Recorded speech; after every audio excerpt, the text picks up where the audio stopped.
All right, good morning, everybody. Thank you so much for joining us today. Thank you much for being at TDX and for joining this session. My name is David Fromstein. I am a senior product manager at Salesforce, and I have been a massive flow nerd for around 6 or 7 years now. Been using Salesforce for closer to 15. Used to write a lot of Apex and Visualforce, and now the vast majority of everything that I used to have to write custom code for can be done with Flow. So I am very, very excited to be talking to all of you today about how to build your first Flow. So if you are a Flow expert already, I love that very much. This session will probably be review for you. We're going to be talking about some basics, about what Flow is, why to use it, and how to get started. And you are going to leave this session with a very tangible Flow that you can go out and build in your org. Build it in a sandbox to be safe, but it's fine. All right, so please give us feedback if you haven't already. Coffee on us. Please make all purchasing decisions based off currently available technology. And thank you again for being here. As we'll probably come across today, I am genuinely excited about Flow technology to a possibly concerning degree. I really think this is super cool. I think this is a huge game changer for Salesforce orgs that haven't started taking advantage of this yet. So really appreciate you taking the time today. So let's start just basically talking about what is Flow. So Flow is Salesforce's no and low code automation platform. And I'll clarify no and low code in a minute. But this is an example of what the Flow Builder canvas looks like. And you'll notice that it looks a lot like a flow chart that you might draw on a whiteboard. And that is not a coincidence. The difference is that in addition to being a great way to visualize a process, in fact, I have a lot of customers who actually have their service and sales teams print out screenshots of the flow and pin it up on their cubicles because it can be such a good visual representation of the overarching process. But this actually makes stuff happen. So at its core, I think a flow is consisting of 3 different types of constituents. There is logic. This is basically the flow chart part of it. This is the business logic. So this is stuff like, well, when should the flow trigger? What should the flow consist of? What are the branching if-then elements that determine which tree of the flow chart is going to execute? This is stuff like loops and variables and assignments. And this really is kind of like computer programming, just with a declarative point-and-click interface rather than writing code. But what separates just the flowchart that you could draw out on a whiteboard from what's actually happening within your Salesforce org is the actions that Flow can take. And there are standard out-of-the-box actions like creating and updating records, like sending emails, like sending a message in Slack. But you can also extend Flow with custom actions. You can download these from the App Exchange. You can also write them yourself with a little bit of Apex. And that's why I say that Flow is a no and low code automation platform. You definitely don't need to be a developer, but I find that a little bit of Apex can actually go a long way within Flow. And what I really recommend is take a Flow first approach with your developers and have them write Apex for the small little chunks that Flow maybe doesn't do as well or would take longer, and then call out to Apex from there. But these actions can also involve calling agents. They can be API callouts. They can do all sorts of stuff.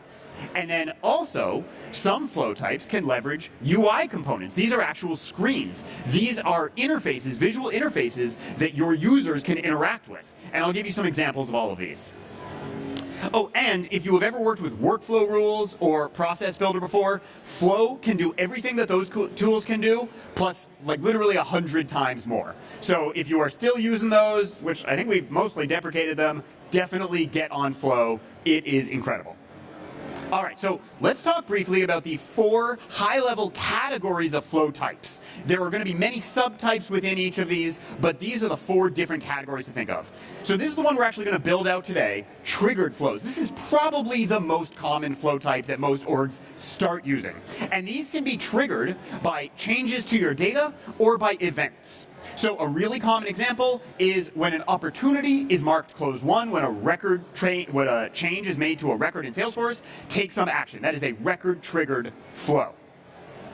Next, there are scheduled flows. These, rather than being triggered by a particular change in data or an event, are triggered either relative to a specific date or on a regular schedule. So a regular schedule might be, hey, every Monday morning at 6 a.m., evaluate all of our open opportunities and maybe send out a digest of them, or do some triaging at the end of the day to determine which of our cases need to be escalated first thing in the morning. Or it can be relative to a date field on a record, like, hey, 30 days before a contract expires, send out a renewal notification.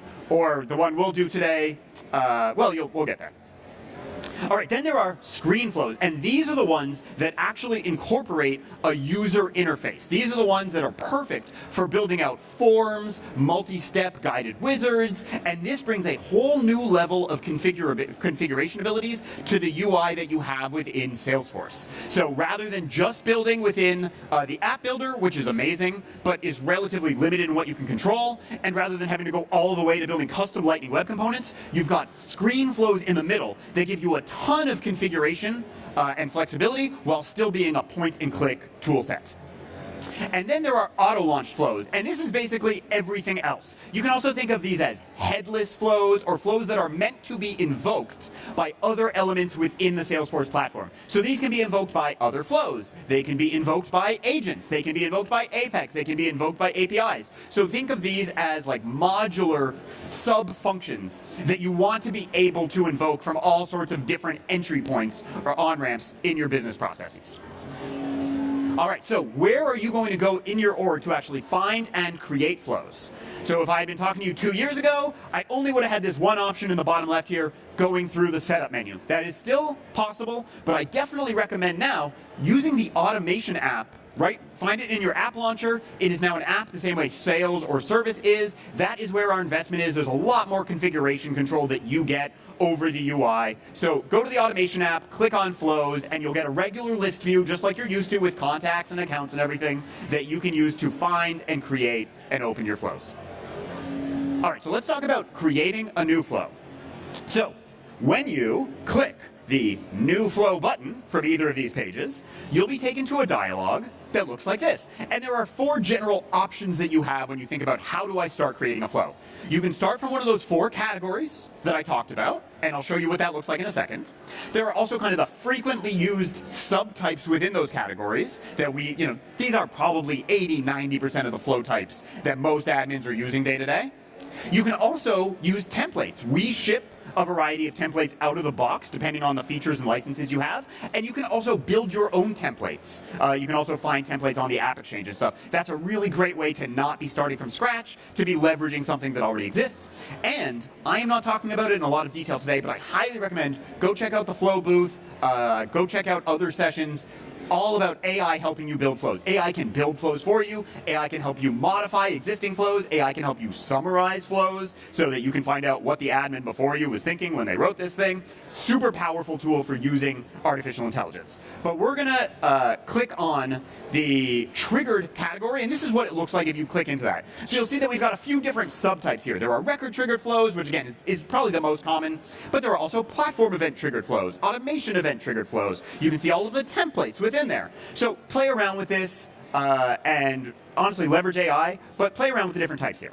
All right, so let's get into it. Let's talk about building your first flow. And this is going to be available as a PDF afterwards. These are step-by-step guides that you can follow. Now, I'm going to be doing a very, very simple record-triggered flow, and the use case here is that when an opportunity is marked closed won, automatically create a follow-up task for the sales rep to check in with that opportunity a week afterwards.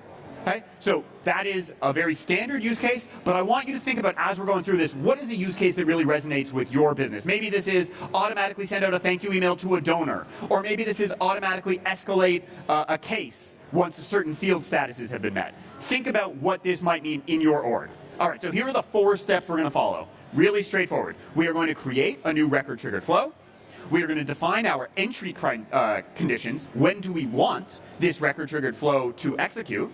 We're going to, within the flow, define the new task record that we want to create, and we're going to save and activate the flow.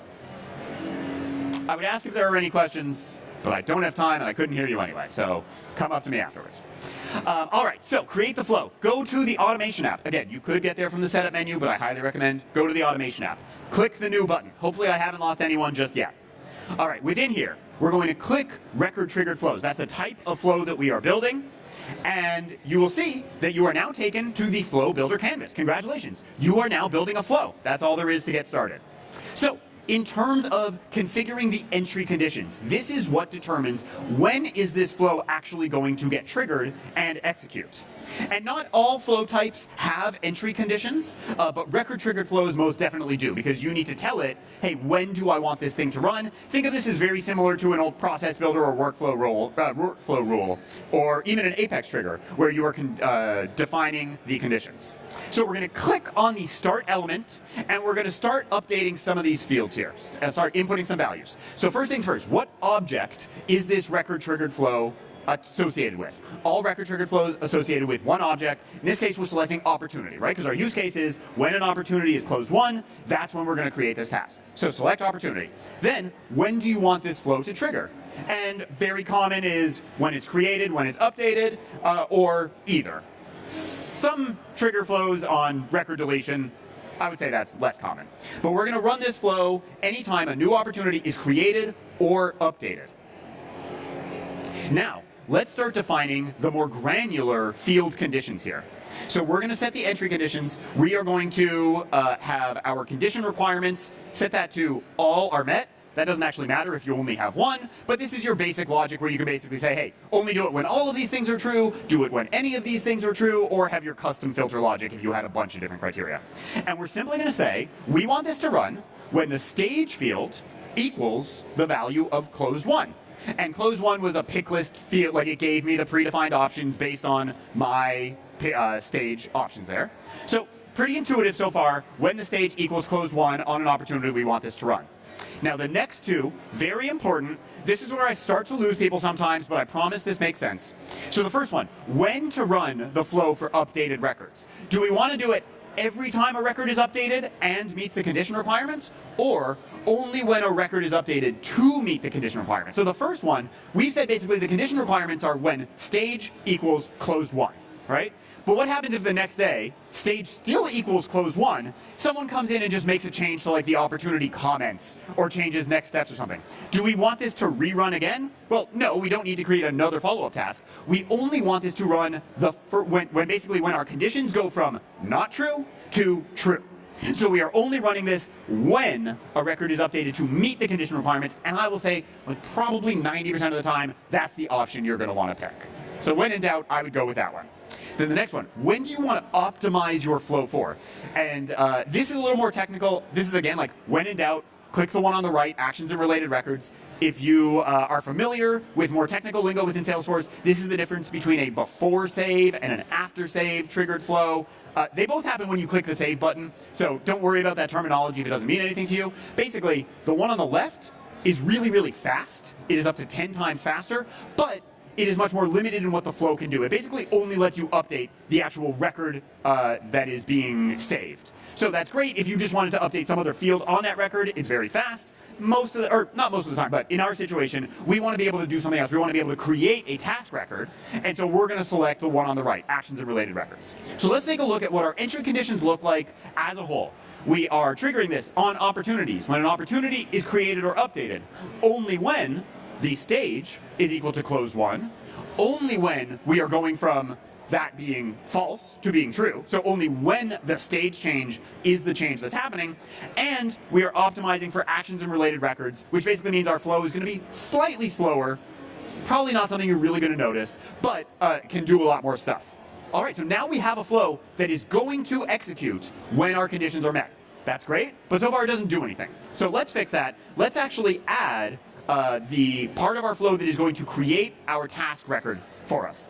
So now we're back to the flow canvas, and you'll see that right now we've got the start and the end.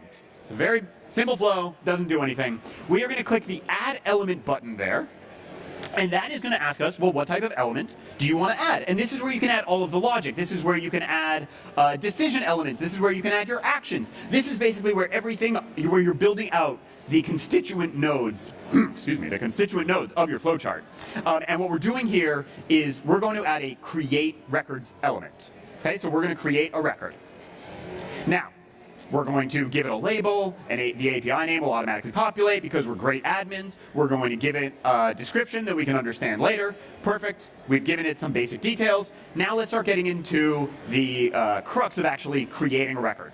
So the first decision we need to make is how are we going to set the field values on this record that we're creating? And we have two options. The second one, we can use a record variable, and that is very powerful and has a ton of use cases. It is a little more advanced. You need to start thinking about variables. That is, I would say, like 102 level flow stuff. Today we're talking 101, so don't worry about that right now. But also don't be too intimidated, because you will definitely want to start using record variables pretty soon. But we are just going to manually define this, and you'll see what that looks like in a sec. But basically we're going to say, hey, here are all of the fields I want to specify, and I'm going to tell you what values I want. I don't have some pre-existing variable that I'm going to point you to. Okay, so this is like one of those when in doubt things, probably pick manual. All right, so we've told it that we're manually creating a record. So the first question is, well, what object are we creating a record of? Okay, we're going to create a task. Great. Now we're going to start setting the values of the actual fields on this new task record. And we're kind of going to go from most straightforward to the most complicated. So the first one, we're going to set the subject value, and that is just going to be a hard-coded string here. Check in on new customer. We could get fancy. We could make that dynamic, like check in on customer.firstname or something. That's absolutely doable, very straightforward, but we're starting out just check in on new customer. That's going to be the subject of our new task. Next, we need to assign this task to someone. And you can really think of filling out these fields as very analogous to what happens if you click the new task button in your UI and you are just entering those fields. This is where we're essentially telling the flow how to do that for us.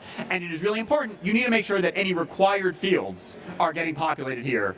So think about which fields would be required if you were doing that through the standard UI. And one of those is, well, who is this being assigned to? A task is no good if it isn't assigned to anyone. And luckily, the flow knows a lot of context about what's happening while it's running. And so we can actually just assign it to, say, the running user, whoever marked that opportunity closed won. We could also assign it maybe to the owner of that opportunity, if that makes, maybe if a sales manager might be marking it closed won, but we want the task to go to the account executive. But whatever it is, we know the flow has that context through what's called a global variable. So we are simply going to say user ID. User.id. And you'll see that we have this really nice kind of pick list UI on the right, but what it ultimately translates to is this kind of merge field syntax here. And you can use either or. You could manually enter all that merge fields if you wanted to for some reason, but it's, just use the UI, pick the fields that you want. So we're basically saying the running user's ID, that's who we're assigning this to. All right. Now, what record are we relating this to? This is the what ID related to field. And we want to relate it to the opportunity that just got marked closed won, right? That's where this task should be associated. Well, and again, this flow knows that context. This flow understands which opportunity was triggering this. And so we can simply say, pull the triggering opportunity and pick that record ID. Great. So now we have our subject. We have who it's assigned to, we know what record it's related to, and we want to give it a due date. And here, we are actually going to create a new formula within the flow, because I want to assign it for a week from today, right? That's what I've decided for my business logic here. So I'm going to create a new resource, and here we're going to quickly define a formula. So this is it's the same formula syntax that you've used if you've ever written a formula field. You have pretty much all the same functions and syntax. So I'm going to call this field today plus 7. My description is basically just a simple formula for 7 days from today. The data type of this formula, again, same if you were creating it as a custom field, is 7 days from today. And then there's my very simple syntax, right? Today, open close parentheses, plus 7. So now I've got, let's recap on everything we're doing to create this record. I've given it a label and an API name and a description. We are manually populating these field values. The object type is task, and we've got the 4 required fields that we're populating, and we can see some of those we've hard-coded, some of those we're pulling from global variables within the flow, and some we have custom defined ourselves using a formula. Next, all we've got to do is save and activate this flow. So we're just going to click the save button. We are going to give it a label, an API name, and a description. One really nice thing about Flow is that it has automatic versioning built in. So as you make changes to this, you can save it as a new version. So if you're kind of making tests or implementing a new process, you can always revert back to a previous version so that isn't lost forever. So we're going to save this, and then we're simply going to click Activate. And now our flow is live in our org. So as a recap of what we've done, we created a record-triggered flow. We defined the conditions in which it runs. So we've said opportunity, created or updated, when state is changed to close one, and we've created a task record that is dynamically assigned to the running user. It is dynamically related to the right opportunity. The date is calculated with a formula relative to today's date. So that is my time. Thank you so much. This is really just the beginning. I highly recommend, if you haven't yet, take a look at some of the trails on Trailhead. This is a really great way to get started. I think this is probably the most powerful thing that admins can do to start enhancing the value of their flow. I also have a quick plug. Please, if you are at all interested in learning about how to use AI to generate new flows, please take a look. We are running active pilots. You can meet with our PMs who are here at TDX. So you scan that QR code. They are actively looking for your feedback. And yeah, thank you all so much. Enjoy the rest of TDX.